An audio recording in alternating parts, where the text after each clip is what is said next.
excellent food, thank you. Love Turkey, hope you go back one day. The artist. The art.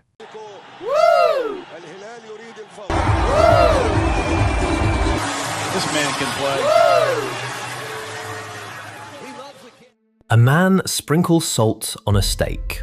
That's it. That's the whole video. 36 seconds of a man in a white t-shirt, sunglasses, and a slicked back ponytail, carving meats like a surgeon and letting salt cascade down his forearm like it was the most important thing anyone has ever done.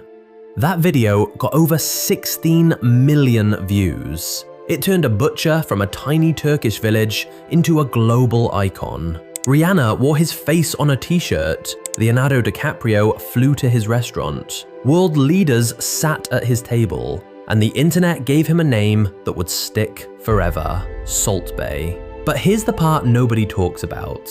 Before the fame, before the gold-covered steaks, before the restaurants in New York, London, Dubai, and Miami, this man was a 6th grade dropout working 20-hour days in a butcher shop because his family could not afford to keep him in school. This is the story they don't show you in the memes. So if you're grinding right now and nobody sees it yet, subscribe and stay till the end. This one will change your perspective. His real name is Nusret Gökçe. He was born on August 9th, 1983 in Pashali, a tiny village in the Erzurum province of eastern Turkey, a village that still has a population of about 1,400 people today. His father, Faik, was a mine worker. His mother was a housewife. The family was Kurdish, working class, and broke. There is no polite way to say it. They had nothing. When Nusret was still a toddler, the family migrated to Istanbul looking for a better life, but the financial pressure never let up. By the time Nusret was 11 or 12 years old, his family made the decision that would define his entire life. He had to drop out of school. 6th grade. That was the end of his formal education. While other kids his age were still studying, Nusret walked into a butcher's shop in the Kadıköy district of Istanbul and asked for work. He was hired as an apprentice. He was 13 years old. Now, let me tell you what that apprenticeship looked like. This wasn't a part-time job after school. Nusret worked 7 days a week. He worked 18 to 20 hours a day. He learned every single stage of the operation, from production to the kitchen, from cutting to cooking to serving. He did not take a day off for years. He went from being a child to being a man inside that butcher shop. And while most people would have seen that as a dead end, a poor kid stuck in a meat shop for the rest of his life, Nusret saw something else. He saw a craft. He saw his future. He said to himself, I am going to become the best butcher in the world. Not in Istanbul, in the world. And he meant it.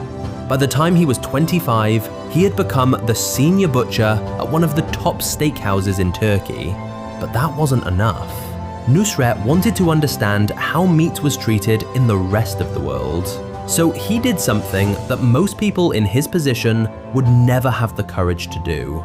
He took $500, packed a bag, and left Turkey. He didn't speak English. He didn't speak Spanish. He had no contacts, no plan, and no safety net. Between 2007 and 2010, Nusret traveled to Argentina and the United States, working in local restaurants completely for free. Let me repeat that. For free. In Argentina, he studied the culture of grilling and meat aging on ranches and in family-owned shops. In the United States, he worked in high-end kitchens in Texas and New York, absorbing everything about luxury hospitality and food presentation. He slept on couches, he barely ate, and he watched, learned, and practiced until he understood something that most chefs never figure out. That food is not just about taste, it is about theatre. If this story is already shifting something inside you, drop a like right now. It takes 1 second and it helps push this to more people who need to hear it. In 2010, Nusret returned to Turkey and opened his first restaurant in Istanbul. He called it Nusret, a combination of his name and the Turkish word for meat. From day one, he did everything himself. He cooked, he served, he cut the meat in front of guests with a showmanship that nobody had ever seen before. The restaurant became a hit. In 2012, he partnered with one of Turkey's biggest conglomerates and the expansion began. Dubai in 2014, Abu Dhabi, Doha, and then on January 7th, 2017, everything exploded. He posted a 36-second video on Instagram called Ottoman Steak. Him carving a piece of meat with surgical precision. Him sprinkling salt from his fingertips down his forearm onto the steak. That cobra-like pose, that intense, unblinking stare. It was ridiculous. It was mesmerizing. And the internet went absolutely insane. Within 48 hours, the video had millions of views. Bruno Mars reposted it. Memes flooded every platform. The media called it the first great viral moment of 2017. And just like that, a butcher's apprentice from a village of 1,400 people became the most famous chef on the planet. What followed was a masterclass in turning fame into an empire. Nusret expanded to Miami, New York, Beverly Hills, Dallas, Boston, London, Mykonos, and Saudi Arabia. Over 30 restaurants on 3 continents. Leonardo DiCaprio dined at his table. David Beckham visited. DJ Khaled posted about it. Even world leaders showed up. In 2018, he was filmed personally serving Venezuela's president, Nicolas Maduro, an extravagant steak dinner at his Istanbul restaurant, while millions of Venezuelans were starving. The video caused international outrage. At the 2022 FIFA World Cup final in Qatar, Nusret walked onto the pitch after Argentina's victory, grabbed the World Cup trophy, and posed for photos with the players. FIFA said his access was unauthorized. I don't know why he was permitted to hold this or touch this. This is crazy. We as a society made a massive mistake with Salt Bae. But it's also very cringe. The internet turned on him overnight. The man who had charmed the world with a salt sprinkle was now being called desperate, tone-deaf, and self-obsessed. And then the closures started. Critics had already been harsh about the food itself. Reviewers in New York called his steaks bland, rubbery, and overpriced. A gold-covered tomahawk steak cost over $1,500. Customers shared receipts showing bills of tens of thousands of dollars for a single table. By 2025, 5 of his 7 American locations had shut down. His London restaurant's revenue dropped by millions. Lawsuits from employees over stolen tips and discrimination piled up. The empire that was built on a single viral moment was cracking under the weight of its own excess. But here is what makes this story worth telling.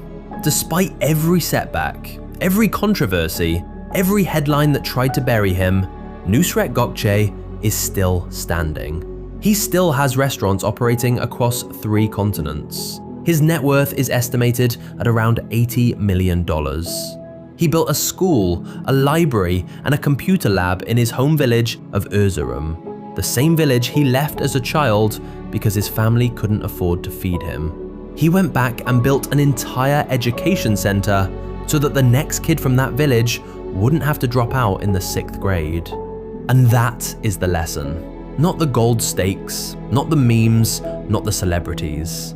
The lesson is that a boy with $500 and no education, who worked 20-hour days in a butcher shop from the age of 13, decided that his circumstances were not his destiny. He didn't wait for permission. He didn't wait for the right moment. He picked up a knife, learned his craft, crossed oceans with nothing but ambition, and built something the world could not ignore. Your starting point does not determine your finish line. Remember that. Now share this with someone who's working hard and nobody sees it yet. Their moment is coming.